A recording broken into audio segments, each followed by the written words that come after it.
महाराज, एक प्रश्न है।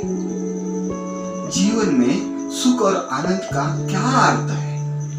समय समय पर वो परिवर्तित होते रहता है, उसमें बदलाव आते रहते हैं।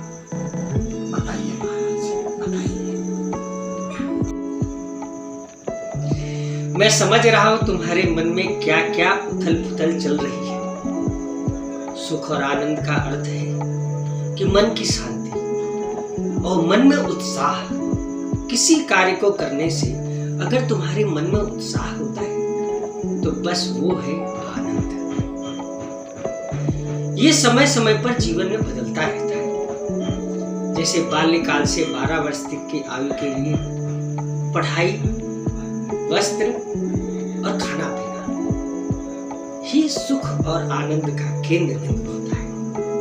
13 साल से 22 साल तक व्यापार, पढ़ाई, अच्छे मार्क्स लाना, अच्छी नौकरी प्राप्त करना, ये सुख और आनंद की राह है। इससे ही मन को संतोष मिलता है।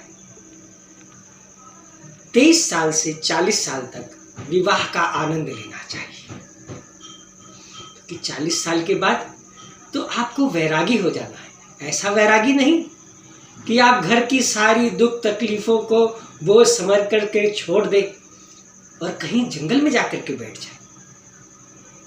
40 साल के बाद आपको देश के लिए कुछ करना होगा। 40 साल से 60 साल की उम्र में देश के लिए, समाज के लिए कुछ करके जाइए, ताकि लोग ये कहें कि ये जो बेटा है ना, महेश बाबू का है, बड़े अच्छे काम किए हैं उन्होंने जीवन में। आपके जाने के बाद भी आपका नाम। और 60 साल के बाद तो आप पूरे घर से विरक्ति ले लीजिए, क्योंकि बुजुर्गों का ज्यादा हस्तक्षेप घर में कलह का कारण बनता है। आप समझ रहे हैं मेरे कहने का अर्थ? तो अब तो आपको पता ही चल गया होगा कि सुख और आनंद का क्या मतलब होता है। कल्याण